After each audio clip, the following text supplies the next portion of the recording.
საქართველოს ოკუპირებული ტერიტორიებიდან იძულებით გადაადგილებულ პირთა განსახლებისა და ლტოლვილთა სამინისტროს ზუგდიდის ტერიტორიული ორგანოს ხელმძღვანელი ელდარ ღურწკაია აფხაზეთის ლეგიტიმური მთავრობის ადგილობრივ წარმომადგენლებს, არასამთავრობო სექტორსა და მედიაში ხვდა.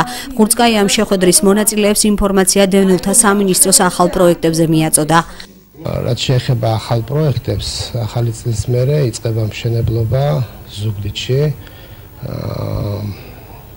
Paramias ქუჩაზე იწყება 12 სართულიანი კორპუსები, სადღაც 2200 ოჯახზე და აგრეთვე ინგირის ტერიტორიაზე, ეს არის ნефტობაზის ყოფილი ტერიტორია, სადაც იწყება ისევე სადღაც 2300 ბინაზე მშენებლობები. აგრეთვე მიმდინარეობს კერძო სახლების შესყიდვის პროექტი 20000 ლარის ფარგლებში.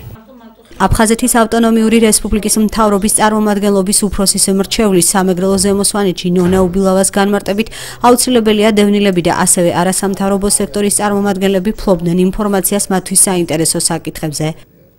ბატონი ელდარი დაგვირდა, რომ მიმართულება იქნება აღებული დასავლეთისკენ, მიმართულება იქნება აღებული ჩვენი რეგიონისკენ და ჩვენ იმედი გვაქვს, რომ განსახლების სამინისტრო აფხაზეთის ხელისუფლებასთან ერთად განახორციელებს პროექტებს და ეს პროექტები იქნება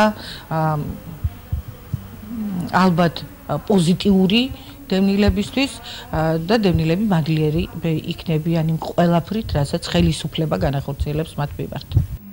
მსგავსი სახის შეხვედრების განხორციელებას დევნილთა საკითხებზე აფხაზეთის ლეგიტიმური მთავრობა მომავალშიც აპირებს.